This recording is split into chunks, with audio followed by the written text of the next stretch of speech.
Russia থেকে ৬ lakh ton diesel আনতে চায় সরকার, অপেক্ষা যুক্তরাষ্ট্রের অনুমতির। জামাত ও আওয়ামী লীগের পথে হাঁটছে মন্তব্য ডিএসসিসি প্রশাসকের। কুয়েতের তেল শোধনাগারে ইরানের ড্রোন হামলা, ভয়াবহ অগ্নিকাণ্ডের সৃষ্টি। ইরান, ইরাক ও লেবানন থেকে ইসরায়েলের ত্রিমুখী হামলা, যুক্তরাষ্ট্রের F-35 যুদ্ধবিমান ভূপাতিত করার দাবি তেহরানের। ইরানের গুরুত্বপূর্ণ ও ঐতিহাসিক সেতু ধ্বংস করল যুক্তরাষ্ট্র। ট্রাম্পের যুদ্ধ জয়ের দাবিকে ভুল প্রমাণ করল মার্কিন গোয়েন্দা রিপোর্ট। ইরানের হাতে এখনো হাজার হাজার ড্রোন মিসাইল মজুদ। রাশিয়া থেকে 2 মাসে অন্তত 6 লাখ মেট্রিক টন ডিজেল আমদানি করতে চায় সরকার। এতে প্রায় 1.5 মাসের জ্বালানি চাহিদা মেটানো সম্ভব হবে। তবে নিষেধাজ্ঞার ঝুঁকি থাকায় পুরো বিষয়টি নির্ভর করছে যুক্তরাষ্ট্রের সম্মতির ওপর। এ নিয়ে মার্কিন দপ্তরে চিঠি দেওয়া হয়েছে। এখন জবাবের অপেক্ষায় রয়েছে জ্বালানি বিভাগ। ইরান যুদ্ধের প্রভাবে সৃষ্ট সংকট এবং মার্কিন নিষেধাজ্ঞার সাময়িক শিথিলতার প্রেক্ষাপটে আবারও আলোচনায় এসেছে রাশিয়ার জ্বালানি তেল। গত মাসে ঢাকাকে অপরিশোধিত তেল ও ডিজেল 2 ধরনের জ্বালানি আমদানির প্রস্তাব দিয়েছে মস্কো। তবে মধ্যপ্রাচ্যের তেলের তুলনায় রাশিয়ার অপরিশোধিত তেল ভারী হওয়ায় তা দেশের একমাত্র পরিশোধনাগার ইস্টার্ন রিফাইনারিতে শোধন উপযোগী নয়। তাই রাশিয়া থেকে পরিশোধিত ডিজেল আমদানিতে আগ্রহী জ্বালানি বিভাগ। 2 মাসে 6 লাখ টন ডিজেল আমদানির আলোচনা চলছে, যা 1.5 মাসের চাহিদার সমান। তবে রাশিয়া থেকে তেল আমদানির বিষয়টি যুক্তরাষ্ট্রের সম্মতির ওপর নির্ভর করছে। নিষেধাজ্ঞায় শিথিলতা চেয়ে এরই মধ্যে মার্কিন দপ্তরে চিঠি দেওয়া হয়েছে। এখন অপেক্ষা ওয়াশিংটনের ইতিবাচক সাড়ার।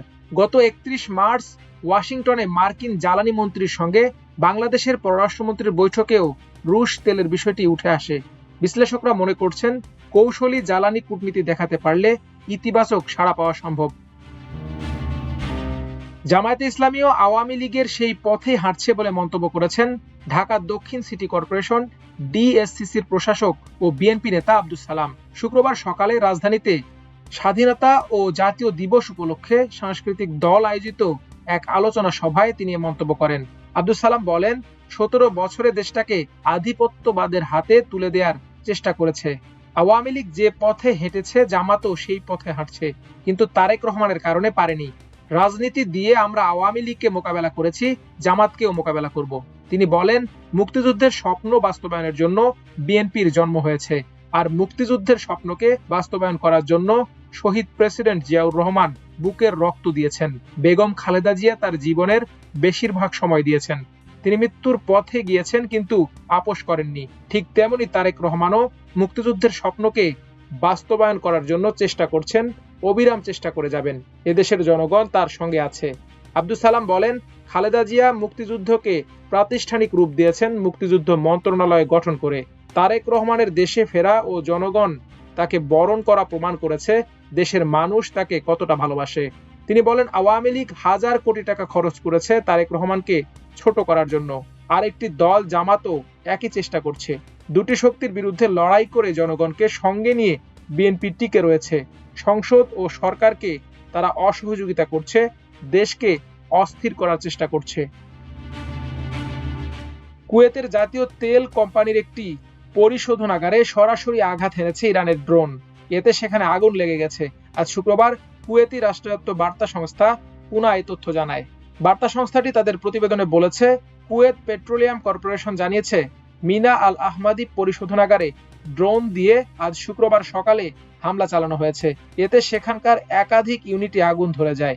উদ্ধারকারীরা সেখানকার আগুন নেভানোর চেষ্টা করছে।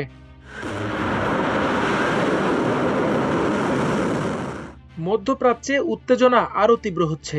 ইসরায়েলের গুরুত্বপূর্ণ শহর তেল আবিবে ব্যাপক হামলা চালানোর দাবি করেছে ইরান। অন্যদিকে ইরাক ও লেবানন থেকেও মার্কিন ও ইসরায়েলি বিভিন্ন লক্ষ্যবস্তুতে হামলার খবর পাওয়া গেছে।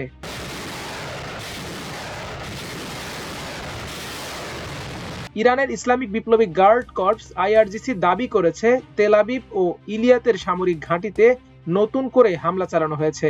তাদের দাবি, এই হামলায় ইসরায়েলি বাহিনী ও সামরিক শিল্প স্থাপনা বড় ধরনের ক্ষতির মুখে পড়েছে।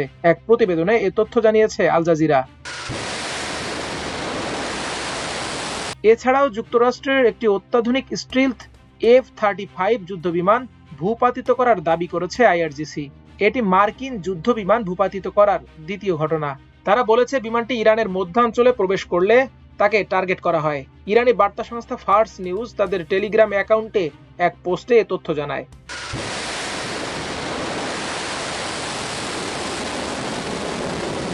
পোস্টে বলা হয়েছে, যুদ্ধবিমানটি সম্পূর্ণ ধ্বংস ও বিধ্বস্ত হয়েছে। বিমানটির ব্যাপক ক্ষয়ক্ষতি হওয়ায় পাইলটের ব্যাপারে কোনো তথ্য পাওয়া যায়নি।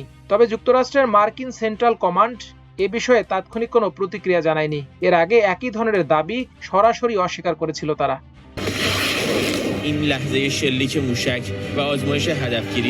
অন্যদিকে মার্কিন ঘাঁটিতে হামলার দায় স্বীকার করেছে ইরাকি সশস্ত্র গোষ্ঠী সায়ারা আউলিয়া আল দাম। সশস্ত্র গোষ্ঠীটি জানিয়েছে গত 24 ঘন্টায় তারা অন্তত 5টি হামলা চালিয়েছে। এছাড়াও ইরাকের আরেকটি সশস্ত্র জোট দাবি করেছে তারা যুক্তরাষ্ট্রের ঘাঁটি লক্ষ্য করে 23টি ড্রোন হামলা চালিয়েছে। এছাড়াও দক্ষিণ লেবাননের বিয়াদা এলাকায় ইসরায়েলি বাহিনীকে লক্ষ্য করে হামলা চালিয়েছে লেবাননের সশস্ত্র গোষ্ঠী হিজবুল্লাহ।